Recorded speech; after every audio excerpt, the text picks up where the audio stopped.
There's all these types of behaviors that all generate from a person gossiping. And they were talking about how if there was one thing they really despised most about being in the office, it was gossiping. And they didn't understand why certain people were prone to that and other people weren't. I'm not sure if you've ever really paid attention in the Gospels about how many people really gossip about Jesus. It happens all the time. They're talking about him in front of him, behind his back.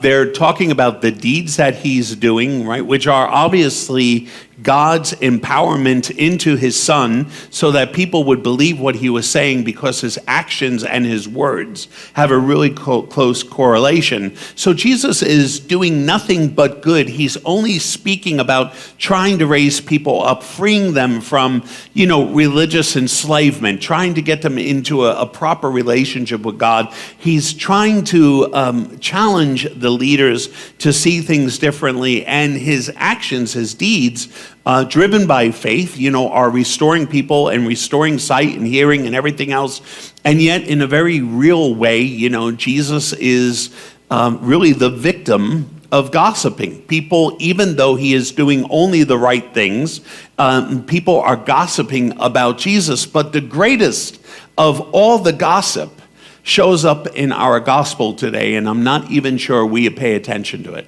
It happens, and it's very real, and it's very pointed. And for Jesus to hear this probably would have been the most painful thing for him to hear. And I'm not sure we actually understood it or get this. So let me just read a section, and you tell me where you think it might be. They said of him, "Where did this man get all of this? What kind of wisdom has he been given? What mighty deeds are wrought by his hands?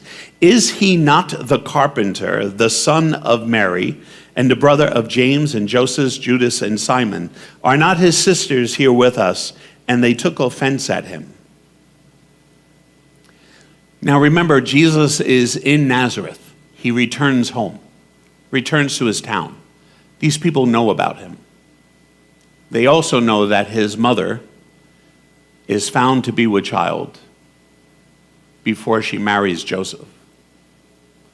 The gossip that is probably most painful to Jesus here is the fact that they're taking on his mom.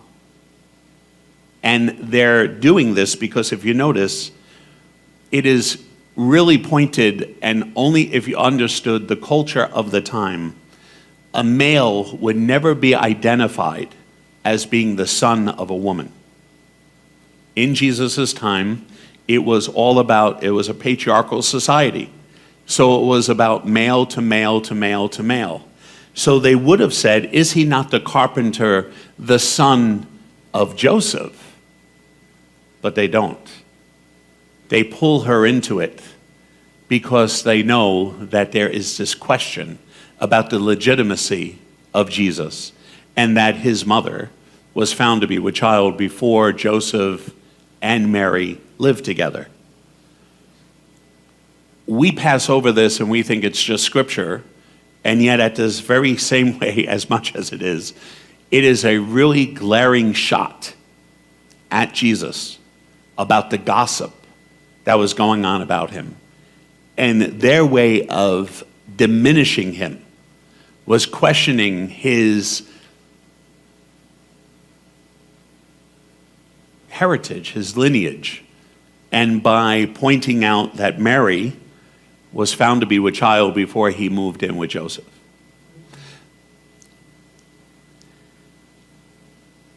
I bring this up because it is really interesting here that Jesus doesn't address any of that. And every single time in the scriptures that people bring to him this situation, there's another part in scripture where Mary and his brothers are outside the crowd. They've come to take him away. And Jesus says, they say to him, your mother and your brothers are outside. And Jesus switches immediately to say, anyone who does the will of my Father is mother, brothers, father, and whatnot to me. Jesus here does not address any of this. Instead, he goes into the main reason he is there, and that is to see whether or not he can muster enough faith in those people around him to actually for him to be able to produce deeds and to drive them into a deeper relationship with God. And so I'm not sure whether or not this is intentional or not, but in the midst of gossip, which is really very flagrant now, right? Social media, you got to be really careful what you watch on some of this stuff, because there's a good percentage of it, probably a large percentage of it, that's really just not true. It's just not real. It doesn't have any fact behind it at all, and yet people throw this around all the time. I said to Donna a couple weeks ago that some actor had died. She's like, "What are you talking about?" "Yeah, I saw it. I saw it on social media." Well, that actor never died. It was just someone trying to get attention to their site, to their posts, by saying that poor guy died. Now, can you imagine that guy getting up and seeing online that he died, and saying to himself, "Well, that's not true. I'm right here." But people are doing this type of stuff all the time to get one-upsmanship on someone else. And I want to go back to the fact that Jesus must have been terribly pained by the fact that they dragged his mother into the fight. And yet Jesus does not address that. He stays focused on calling out their lack of faith. And maybe there's a lesson there for us about taking a higher road. Because if Jesus would have engaged, what possibly would have come about? What good would have come about through the midst of all that? And as much as it hurt him, there were values that he felt were more important than defending his mother's right or her dignity.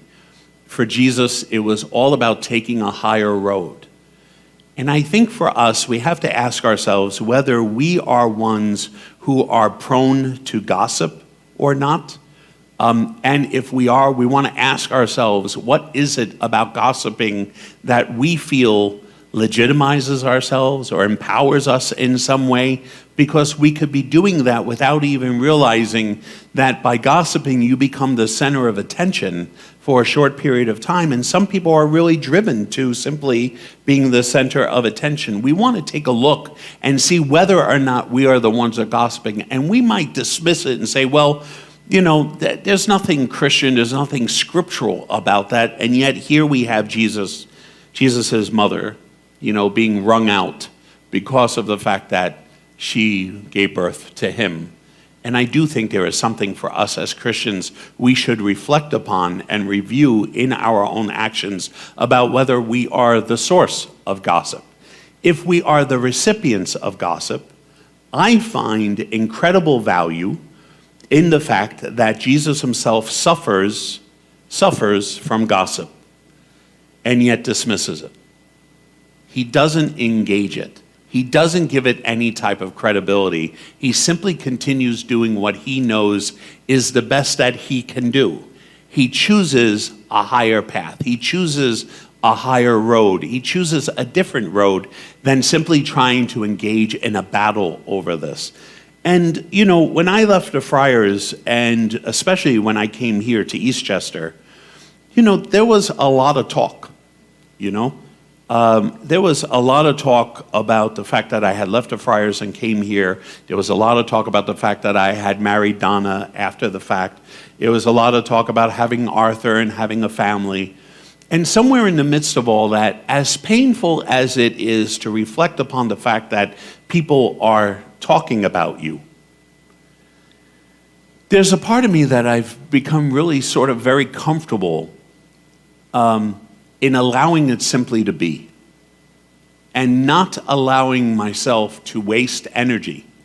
Because the one thing that the group at the barbecue was talking about was how exhausting it was to engage in the gossip, to try to maintain the course, to try to keep up with all the latest stuff that's happening, to be on the in, and really how the negativity drained them of their energy and all of that. And I think for us, like Jesus, we have to choose where we're going to go and where we're going to put our energy. And I think Jesus, in the midst of this gossip around his mom, which must have been just incredibly painful, because no one likes anyone talking about our family, especially not our parents. And as painful as this was, he chose to bypass it, to overlook it, and simply continue being who he was authentically. I think that's the lesson for us today. Are we a source of gossip? Are we the creation of gossip? Are we the ones who find that we find value in gossiping? We have to ask ourselves why. And if we're hurting others, we're responsible for that. And then at the same time, if we're the recipient of gossip, there has to be a point in time where we simply determine when we're going to engage, what is worth our time, what is worth our energy. It doesn't make you any better than anyone else to do that, but we all have limited amount of time and energy to ourselves. And I think we should be very selective about where we put that time, where we put that energy. Because every time you're putting time and energy in one thing, you're skipping something else that even could be so much more valuable to us than engaging in this. But somehow we feel that if people are gossiping, we need to gossip. And the way we get equal is by gossiping about it. It's a vicious cycle and circle. But the point at that picnic that I eavesdropped on, the conversation, about how they found that it really drained them of their energy, is something that I think we should give consideration to. Maybe it's not worth being involved in listening to gossip and engaging in gossip because it absorbs a part of our time and energy that really honestly could be spent on something else. And clearly in Jesus's view, that's exactly what he did.